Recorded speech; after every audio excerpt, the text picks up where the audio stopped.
Good afternoon and good morning or good evening, Facebook. This is Stephen and Tina with Grow Your Life Tribe.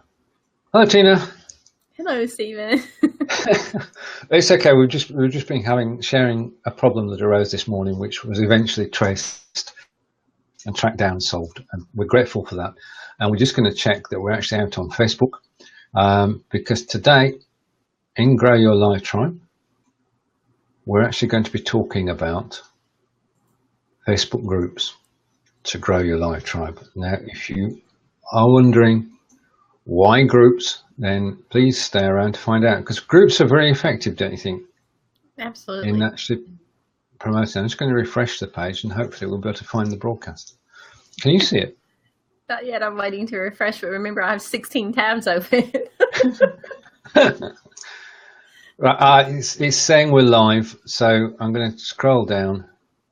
I hate this layout on Facebook business pages. You've got to scroll down all the way down, and I found it, so I'm just going to share. And all right, so my first share, because we are a few minutes early, is I'm going to share out on my personal profile, and that's that. So bear with us a moment while we set this up. We are experimenting with growing your tribe by sharing this post out to several different places, but we're doing it manually because we found that automated methods do not always work. In other words, people get used to them and then ignore them. So this is us. If you see this post and you see this post on my timeline or on Tina's timeline, in any of the groups, we've done this manually. So that's worked wonderfully because we don't have anybody. It's working. There we go. So we can now say welcome to the show and thank you for watching. And it's Stephen and Tina, as we said, and we're talking about Facebook groups today to grow your live tribe. Now, in order to grow your tribe, you need to have a call to action during your shows, which is to share out. So if you are enjoying the show at any point in time, not necessarily now, but later, then please consider sharing it out. If you want to join us on camera, I'll post a link in a moment for joining us. But I started my first Facebook group back in 2010. And today, oh, right, okay, comments have been bugging late. Thank you, April. That one's worked. It's not the only thing that's had a bad day, but it's good to know that comments are working now.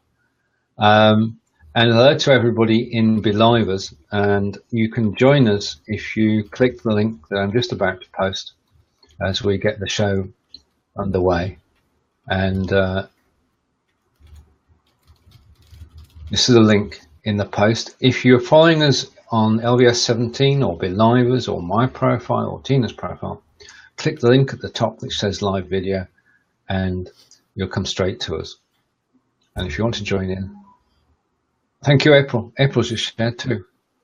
Wow. Yes, and we have to say we've noticed automation is great and we're big proponents of that. I mean, one of our shows is all about repurposing and automating to try to make things easier for all of us.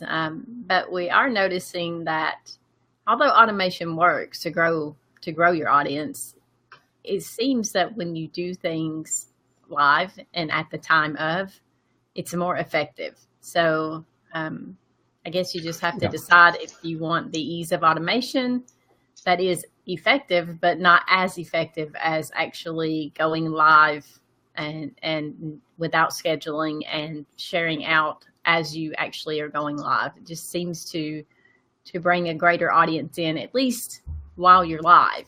We all know that a great deal of, and the majority of our views come on replay.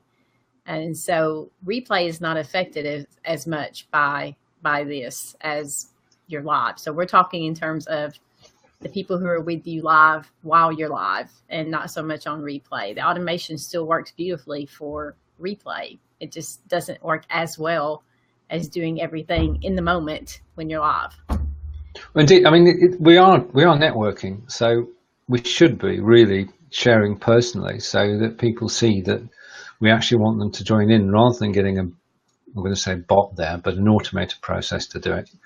Because I tried that for 2 months, and it seemed to be, in the beginning it worked because it was novel, and then it sort of stopped. Now, there's an article yesterday by Ian Cleary, and he said basically the future of bots is that in future there will be no bots, because the problem is they are impersonal. And I've had, I sign up for bots. I just enjoy signing up for anything really.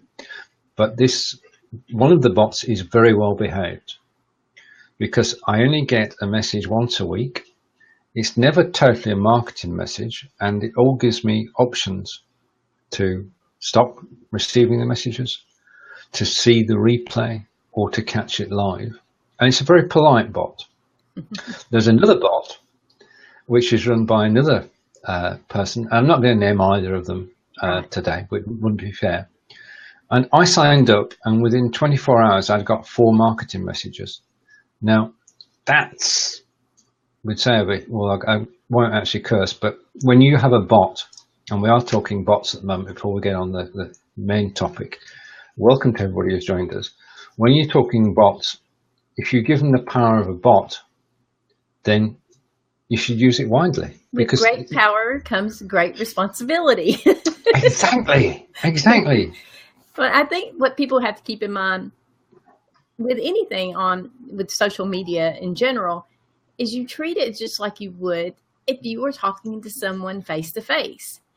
Now, if you are talking to anybody face to face, or you have a new client that, or a new prospective, I guess I should say, a prospective client, you want to stay front of mind, and you want to be in front of that person, and you have your salespeople go out and talk to them, and you give them value information and that kind of thing. But you don't go by their business every day and hand them a sales paper. And you don't do that online either. So just think of how you would feel. What do you like as an individual? Do you like when you get 500 sales messages? Do you like when you get spammed? No, you don't. So don't do that to your prospective clients. You're going to lose them. And I think that Ian is correct. The future of bots is that there will be no bots. There will be very few that survive because people abuse it. If you use it creatively and with, responsibly, as we say, and use it to provide people with value, send them things that they can use. Even with that, I can use information. I love getting new information about bots and about marketing and about online business.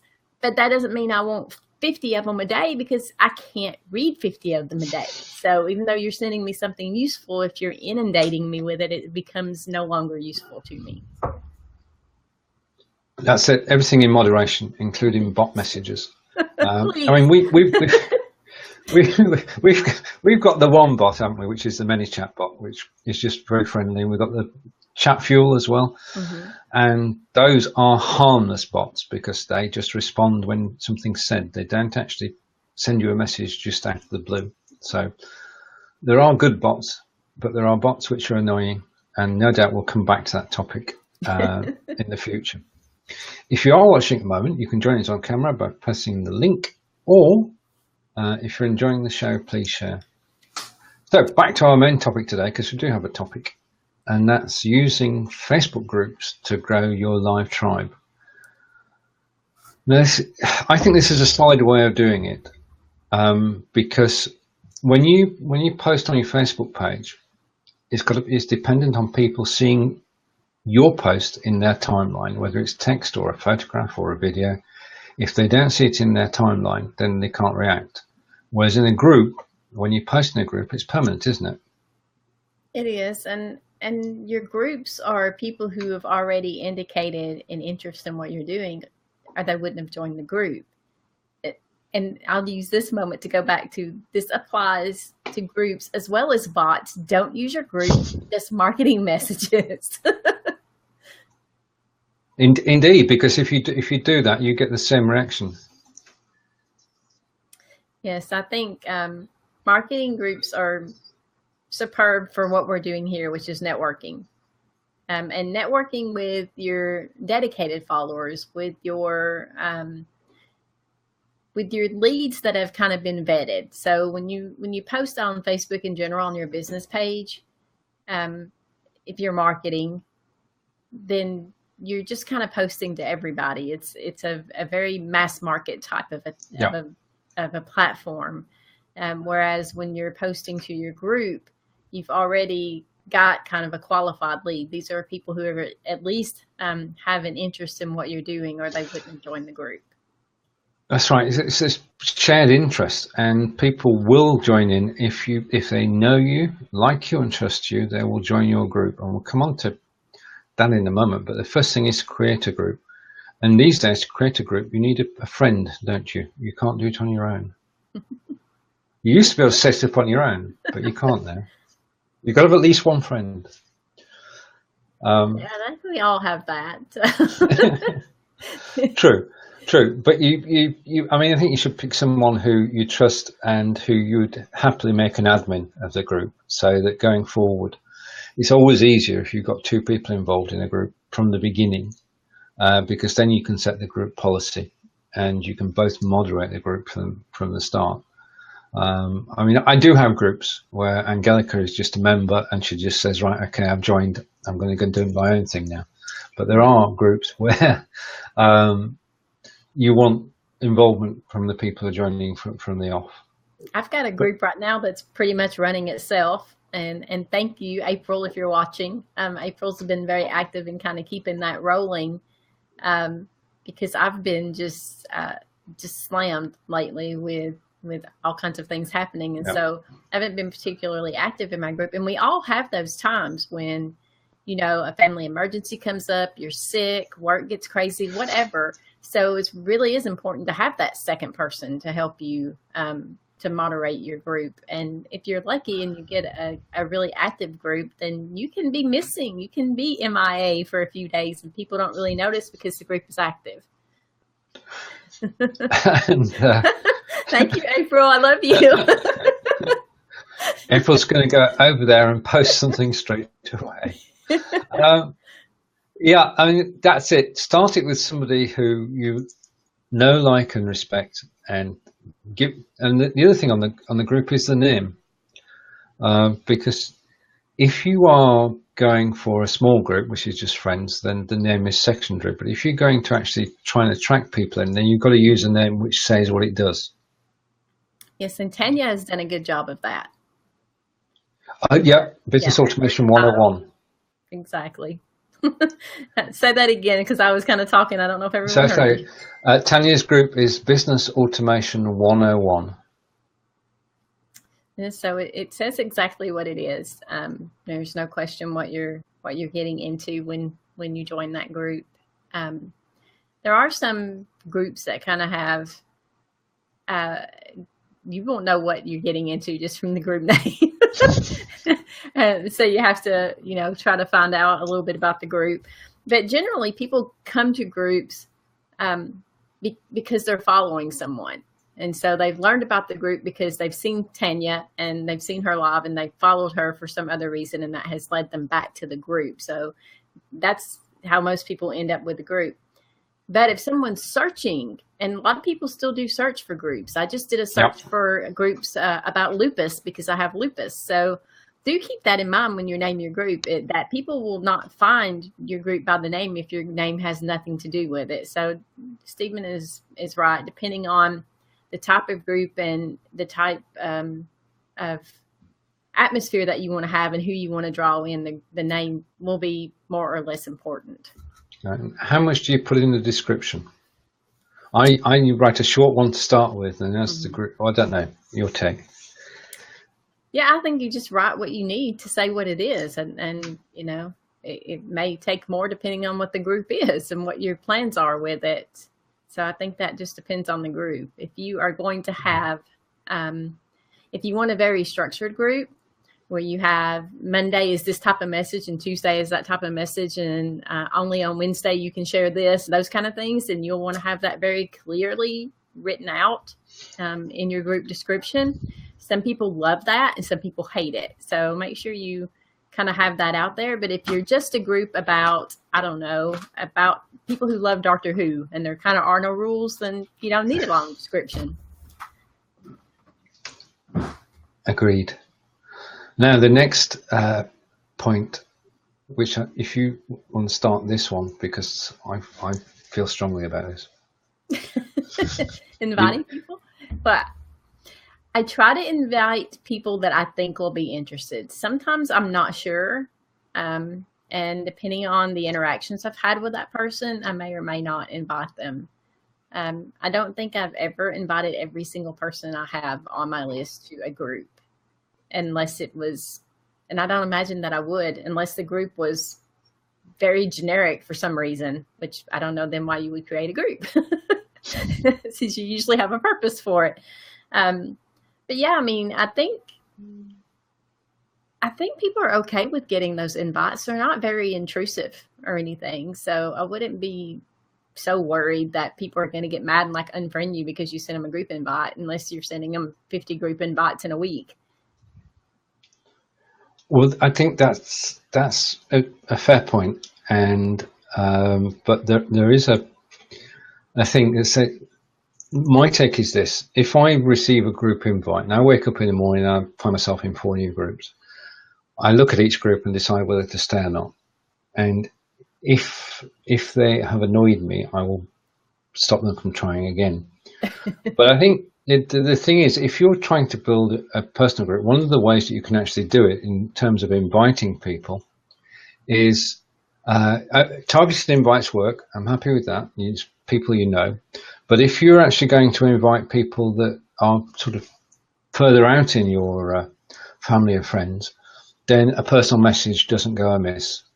And if you write to them on Messenger saying, I've started this group, I'd like you to come along, and it says, hello, Michelle, hello, April, and hello, David, then a personal message works wonders, because you get a reply, and then you reply to that, and then the person joins the group. So there's more than one way of doing it.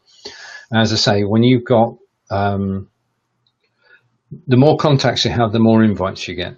So I'm just wary of that. That's my personal view, and it's good. I mean, there are no rights and wrongs in this. There are just different ways of doing it. Yeah, I think if you can do individual invites, and then that's all. I mean, personalization is always better. Period. I think across the board, no matter what you're doing, if you can personalize it, you're always going to get a better response than if you're just sending out a generic message. And that's for, email marketing, whatever you're doing, even the bots, when they say, hi, Tina. I feel like somebody's taken a moment to put that effort in. Yeah, I agree. And April's saying you don't invite just anybody to your group, which is very true. The thing is, Michelle's saying the thing is to add value to those you do invite. And Robert Stern is in the house. Welcome, Robert. And again, if anybody wants to join us, you'll find the link in the post, and it's up above or down below in the comments. And welcome to everybody who's watching. So welcome to the show. Yeah. We are discussing Facebook groups to grow your live tribe, and we're just talking about inviting people. I think that all of us have that handful of friends who are just supportive of whatever it is that we're doing. So even if you have a group about something that friend's not particularly interested in, I think they're still going to support you and join, at least initially, and help you get it kicked off. But I think as far as growing the group, invite those core people, and invite the people certainly that are going to have an interest in that topic. But beyond that, using your live and using your Facebook where you're doing what you always do, and making sure you have the call to action there to invite to the group.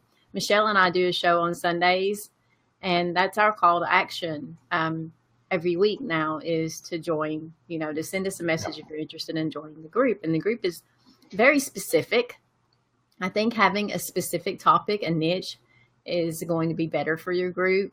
If you get into the higher level things, it's just too much. It's too much to cover in a group, and the group gets crowded and there's no focus in it. And it's just not as fun and interesting as if you narrow that focus down. That's one of the reasons I like Tanya's group, because although it is about business, it isn't so general that we're just talking about everything and the group's full of stuff that I can find anywhere. It's very specific. So I know if I need to find out how to automate something, the first place I'm going to go look is to go search through that group, because there's so many topics covered on automating various aspects of your business. And so I definitely think it's better to the more specific you can be, the better. I totally agree. And we're going to be joined by David. And so countdown of 3, and David Burrows will join us. We were just talking about you, David. In a good way, David. Hello. Good day. How are we, everybody? We're good. And yourself? I'm fabulous. You out working today?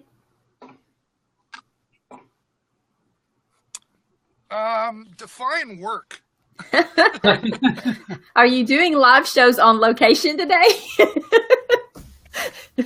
Yeah, I just actually finished. It's breaking up a little bit here, so it's probably my end. But I just had a nice lunch, and now I'm heading out to a place called Brights Grove, which is about 20 minutes from where I live in Sarnia. And yeah, I'm just out doing what I love, right? So I don't call it work. But yeah, I'll be doing some live stuff all weekend. I've been watching some of your live stuff. You had a really interesting county government broadcast the other day. Our city. Oh, yes, our city council. City council. There you go. Yeah, I do those. Some are more exciting than others. I understand. And for a guy like me, it's really hard. I'm not allowed to say anything. I just sit there and work the camera. So it's really hard for a guy like me to sit there and not say anything sometimes. I completely understand. I was a reporter for years, and I was never allowed to give my opinion. So yeah, it is difficult. So David, how are you using? You do a lot of local broadcasts and work locally. Are you using Facebook groups at all? Everybody's all broken up. I'm going to jump out, and I'm going to actually turn my Ferrari speed on, and then I'll come back. Okay, brilliant. Okay, see you shortly, David. Right, okay. So that was brilliant. So David's going to come in and talk about his groups, because he does use groups to further his live broadcasting, which is eventually where we're going to head with this whole show, is by inviting you to join 2 groups. But we're going to do it personally to everybody. Right, so inviting people, there are different ways, and no way is the best, no way is the worst. It's just whichever you feel most comfortable with. Michelle's popping out for 5 minutes, so okay, we'll battle on, and here we go. So a super fast David Burrows is joining us. Hello again. Okay, we're back. Welcome back. That's better. I got the Ferrari speed on. I'm in the car, but I'm not driving, just so. Right. So okay. everybody knows. Yeah. Great topic, by the way. There's certainly a lot of do's and don'ts. If I could just take a moment to suggest and share what I do. I find, and Steve and I think when I first connect with somebody as a new friend on Facebook, I have like a copy and paste thing that I send. Now I make it as personal as possible, but it has all my, my pages and my groups and my Twitters and blah blah blah blah blahs. And I personalize it in the beginning, like, hey Stephen, great to meet you. Nice to meet a fellow bee liver. Like I do take the time to put something personal in the beginning of it, however we're connected. And then in that message, it says, could you do me a huge favor and check out my pages, my groups? And I put the links all in. And then at the end of it, I say, and by the way, if you've got any pages and things you'd like me to join, send those to me and I'll do the same thing. So it's like I'm saying hello, I'm acknowledging how we've met, I'm asking for a favor, and I'm saying, by the way, I'll do the same for you. So there's reciprocity involved. And I think if you do that and you keep it just personal and to the point, people don't mind that. Yeah. What I don't like is when I get invited to a group that I have no interest in. Like, you're just sending me this because you're trying to get, like, I have 1,001 members in my Live with David group, but I invited them all. I didn't make them all join. You know what I mean? So I just find personal and how you ask that's what makes a difference for me. I'm just sorry, Tina. I was going to say, a lot of people don't know there are different ways to add people so that they're being invited to join rather than you just adding them to the group. And I think that's what David's saying. Don't just add me to the group. See if I would like to be there first and let me add myself to the group, or send the invitation. Right. Okay, I'm actually going to put my phone down for a minute. I'm going to move to a better spot. So keep talking. But Okay. Okay, right. We'll keep talking. And April's just messaged and I wait for David to come back to a better spot. Just give me a signal, David, when you're there. And I think it's best to reach out to someone and tell them who you are before you invite them to the groups. And it's the personal touch, as David said, that is most helpful. Now, this is a sticky one, and that's moderating a group. Now, we are both members of a group which has 17 admin / moderators, and we don't trip over each other, which is brilliant. That's the Be Livers group. And if you're watching today, we're on BeLive.tv, and you're welcome to join the Be Livers group. And you'll find myself and Tina and April. And David. And David. And I'd like to just, hello, Peter. Pete, nice to see you. Hi, I'm going to bring David back up. Right, and that's a question. Okay, now we've just been talking about the personal touch, David, and we've got a question now, which is from Pete Principal, and it says, do people use bots to drive people to the group?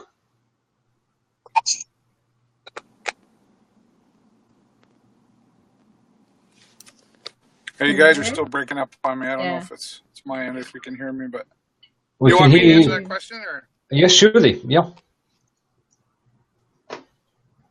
Yeah, okay. I believe there's a place to bot or not to bot. I think there's a place for bots, but I don't think anything will ever. No, he's breaking up. You're breaking up, David.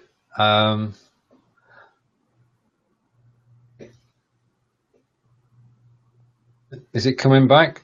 Can you just... to give you my attention. No, we can't hear you, David. No, okay. I'll just say bye.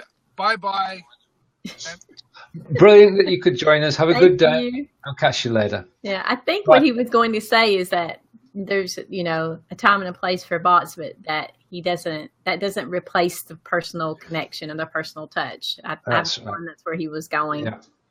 I have seen people using the bots to drive people to groups in an effective and not icky way. And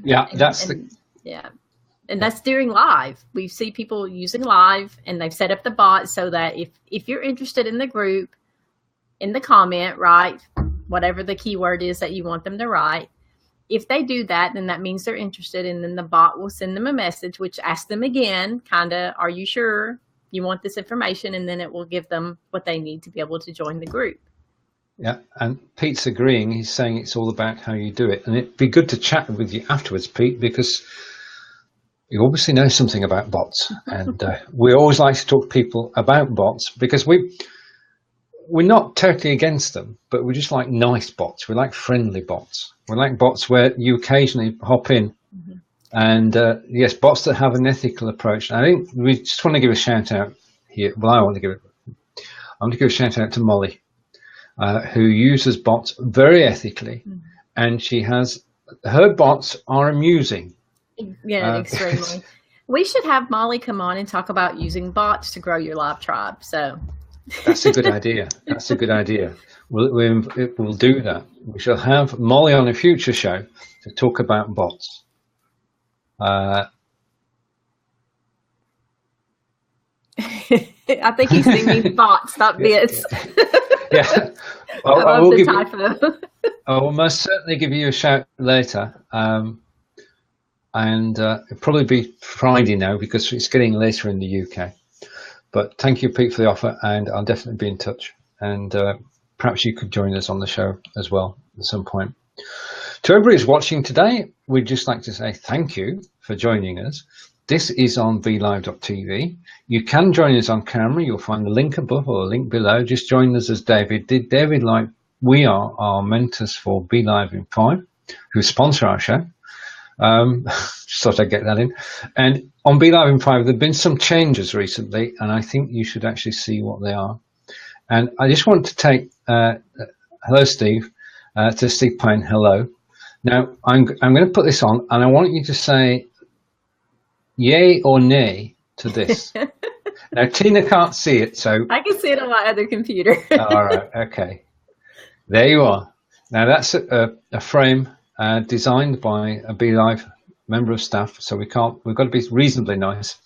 But I just want to make the point here that if you are doing talk show now, that you have 10 preset frames that you can actually use in your shows, or if you look at Antonio's YouTube channel, you'll find a video there that will help you create your own.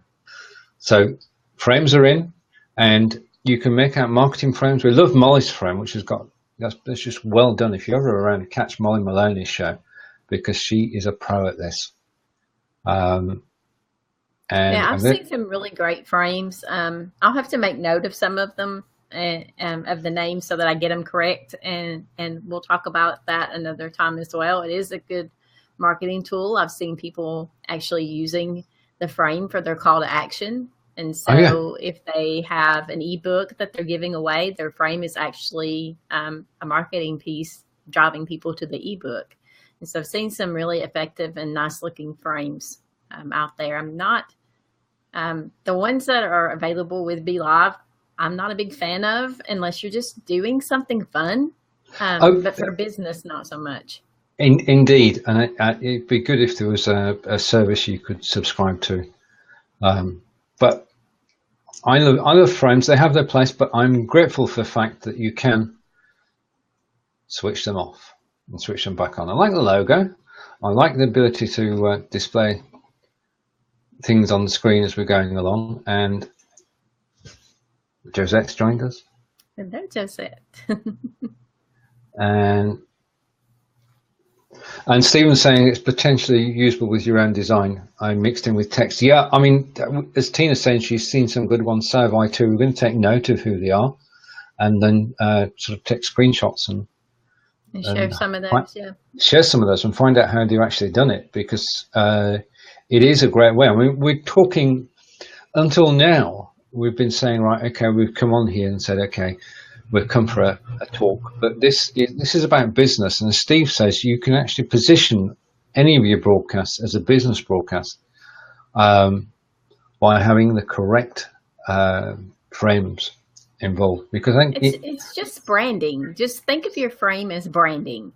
And so if you want, it needs to be in line with your branding for your business, whatever your business is. And so if you have something fun and lighthearted, then your frame can be kind of fun and whimsical, and that's perfectly fine. If you are a financial advisor, you probably don't want butterflies and dragonflies and flowers on your frame, because it doesn't fit the branding of your business.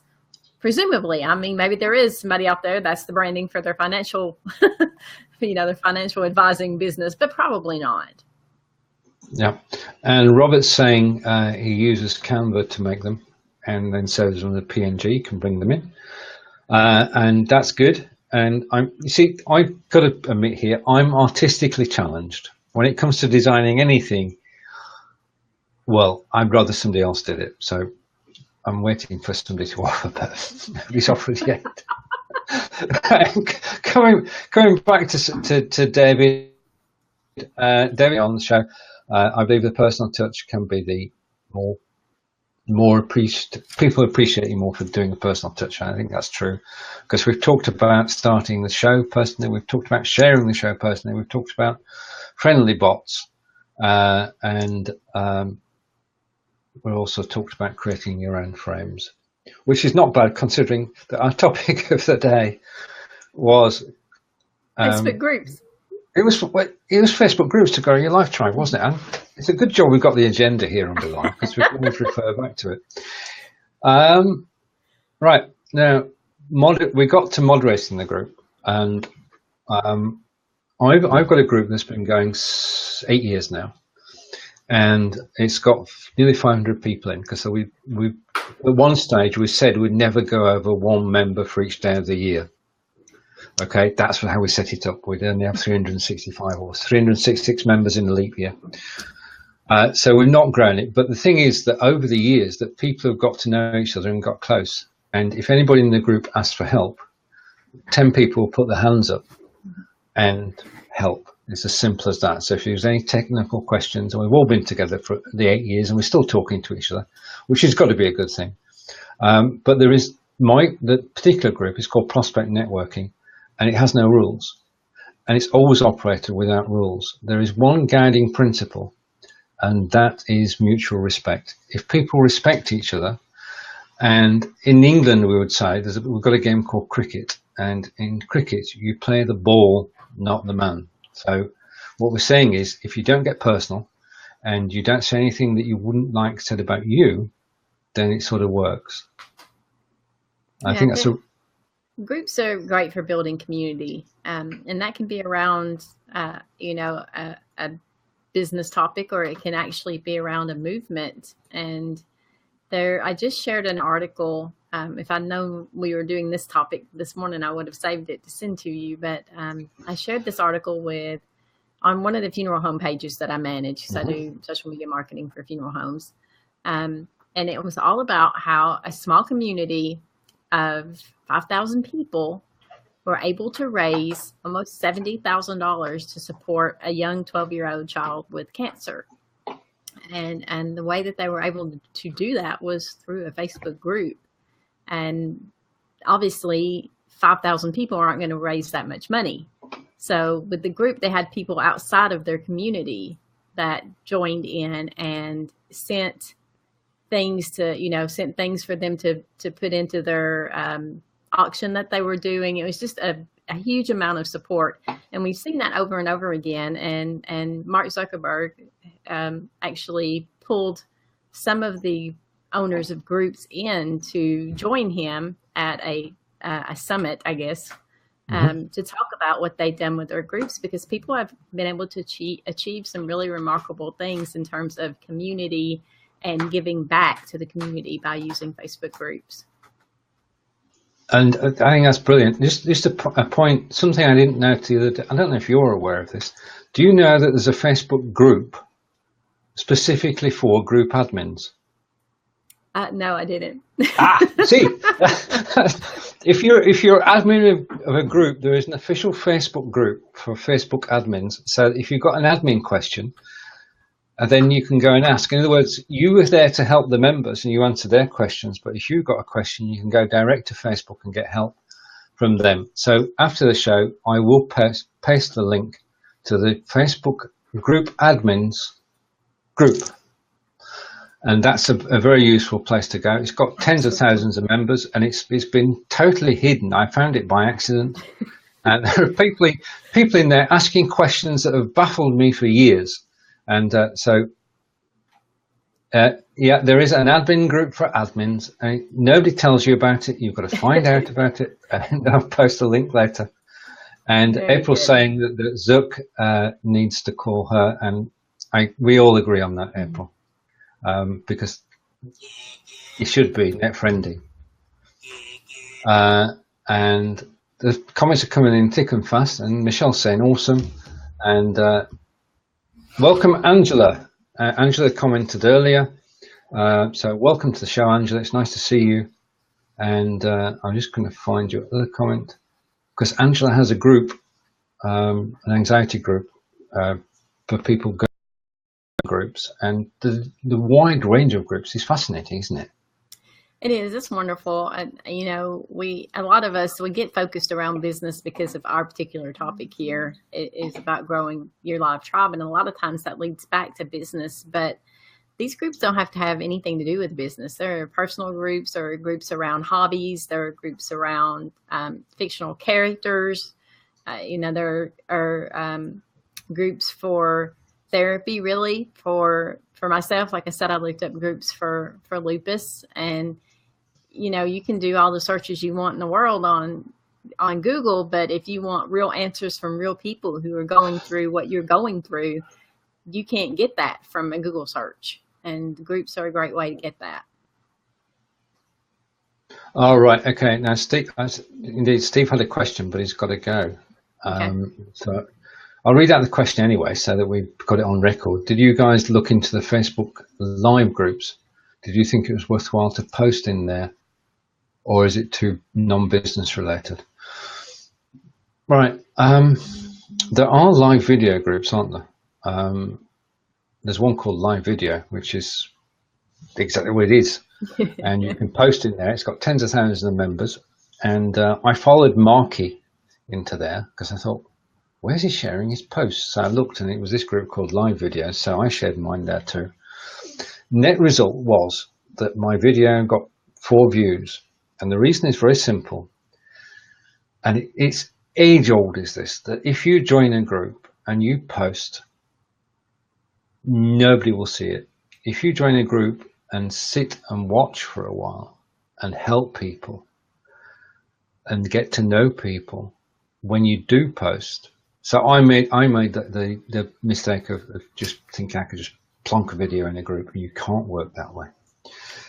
Right? Yeah, it's pretty much everything that you do online and social media requires the social aspect for it to be successful. And that's whether you're running a group as an admin or if you're participating in a group. You know, admittedly, I'm in groups where I don't participate, and I don't get much out of those groups, and people don't get anything out of me from those groups. So I probably should just unsubscribe from them at this point. But you definitely, you know, that's how Stephen and I got to know each other. It's how April and I got to know each other. It's because we were engaging with the live feeds that we were watching. We were engaging in the groups that we were in. And so it wasn't that I joined the group and they saw me and they're like, oh, who's Tina? Let's go see. No, it required some effort on my part for people to notice me and to realize that, you know, I have something to offer and that I'm here to help. And then people will start to interact with you. So it's social media for a reason. It does require you to be social and to engage with the people, whether you're the admin or you're a member of the group. And Andrew is saying you do have to communicate and engage with us, so we're all on the same page. And April confirms that you've got to be a go-giver, not a go-getter. And it's at times like this that we think about rescheduling the show so that April can join us, because it would be good to have your input live, April. So we'll have to work out how we can all three get together and do a show. That would be absolutely brilliant.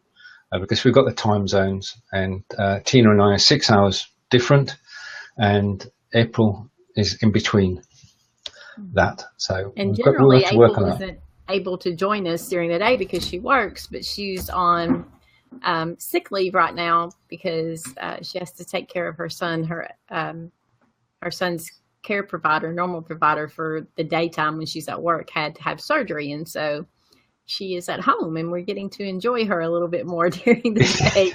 Yeah, I mean, the other night when April joined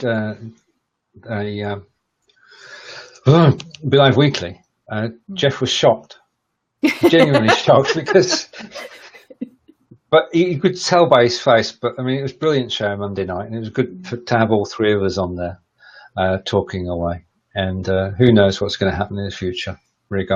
Anyway, Josette's saying online groups is the digital version of urban community, and that is so true. I mean, it is like a neighborhood, isn't it?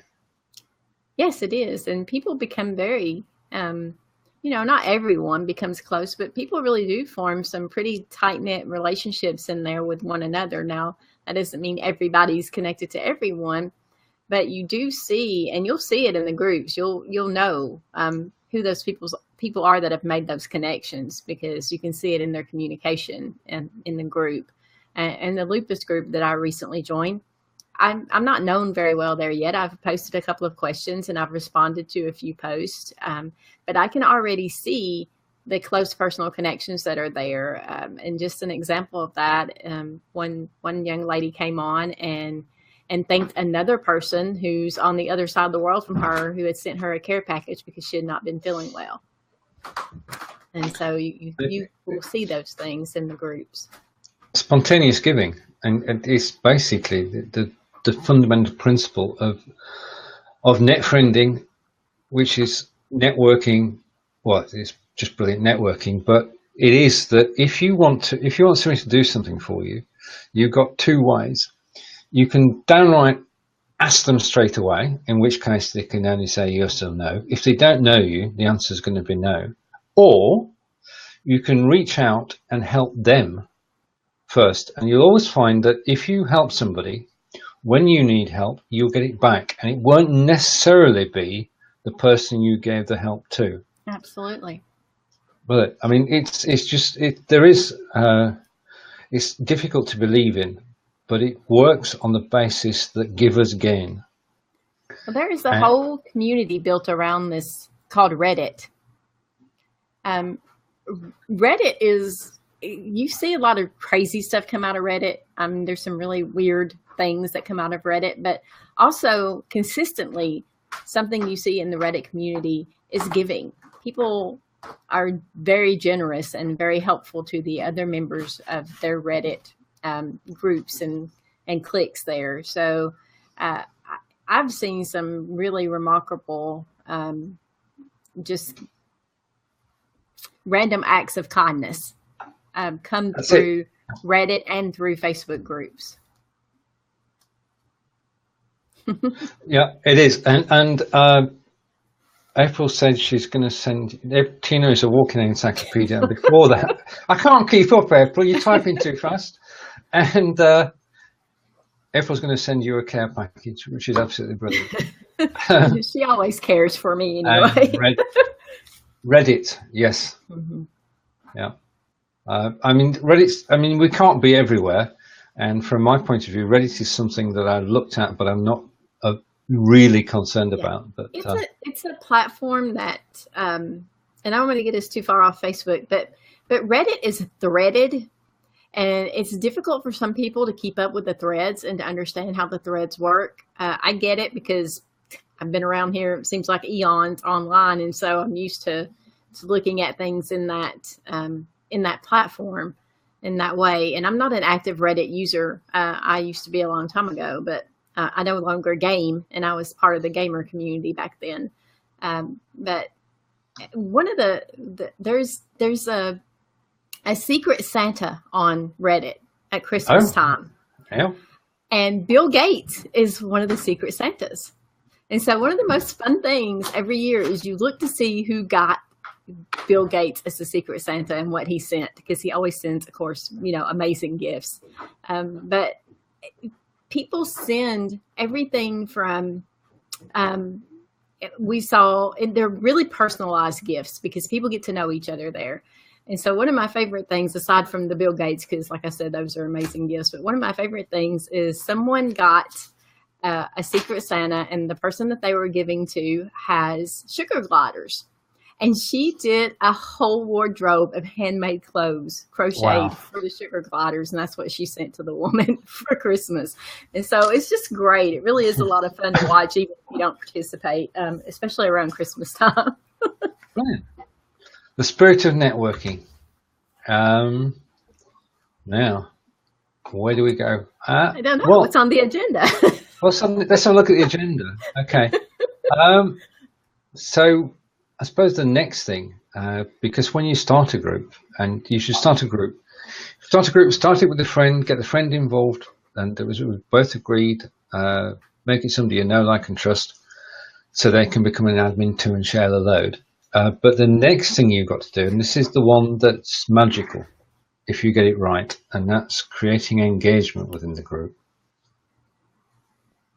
Because when you start off with a group, there's only one person posting or two people posting, and that one or two people are the people who started the group. What you've got to try and do is to get the people engaged, isn't it? Absolutely, and it's not always easy. But that's where having a good niche or a specific topic makes it a little easier, because people don't have to kind of guess, well, you know, I don't know if I should say this, I'm not sure if I should share that, because if your topic is sugar gliders, then you know you can post anything about sugar gliders, but we don't care about your cat. Well, that's not true. We don't want to hear about your cat because this is about sugar gliders. But you get what I'm saying. So it makes it easier to engage when you have a pretty narrow topic, a good niche to start with. That's right. And if you're willing to share your knowledge and ask people's opinion and get involved, and you encourage people to ask questions and tell them there's no such thing as a silly question, there's only a silly answer. So let people be free to ask their questions and to share. And April is saying the way to create engagement is by asking people questions. Right, rather than talking about people, talking at people. Yeah, that is my April 2.0 tip of the day. Right, okay. Questions are good. People like to share their opinions and they like to share their knowledge. So absolutely ask questions. And going back again, if it's a specific topic, if you say, you know, if you've got a group that you've started, and I'll just keep with the sugar gliders theme, even though I don't have one. If you have a topic or a group and people have joined, obviously they either have sugar gliders or they're interested in getting one. And so if you ask the question, what do you feed your sugar gliders? Most people are going to answer because they want to share with you what they're doing with their sugar gliders. And people get really excited. I mean, people will, you know, if they're passionate about a topic, you can bet that they've got a lot to say about it. You just have to give them the opportunity. April, you got to look up sugar gliders. They're adorable. Yeah, that was going to April. That was going to be a question at the end of the show because I haven't got a clue. You have to Google it. They're adorable little critters. Okay, they're marsupials, so they're cute. Right, my son had one. Okay, we'll put a link in afterwards. So we've got the sugar glider, and perhaps begin with a very small and early questions. Yeah, indeed, that's it. I mean, just keep it going. And Michelle thinks that sugar gliders are cute, and that's either from having one or actually from what you just said. So probably both. Right. On that note, I know that you have a busy day ahead of you, Tina. So it's been brilliant that we've been able to get together today. And would you like to do an outro? And we'll be back next week, same time. Yes, well, actually Tuesday for repurposing first. Yeah. At 12 Eastern, and then on Thursday for Grow Your Life Tribe, also at 12 Eastern with Stephen and I. So we look forward to seeing you then. Stephen, tell us what you've got coming up, because I know you've got more than that. Right, tomorrow night, tomorrow after, I've got to talk in Eastern time. David keeps telling me, say it in Eastern.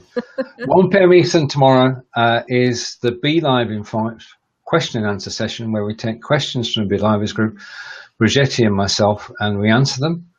And April said, I said that I'm broadcasting now that 31 days challenge is finished, I'm broadcasting less. And somebody said, well, what do you mean? I said, well, I don't broadcast at the weekends now. And April said, well, I thought you did it every day. I said, no, I don't broadcast at weekends. So my Friday show is tomorrow at 1 p.m. Eastern with Brigetti. Looking forward to that. So from here, we wish you a great weekend and thank you for joining us.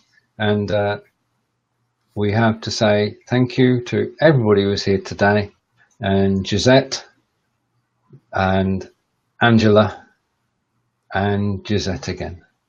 So yes, thank you all. And so from Wiltshire in England and from Tullahoma, Tennessee.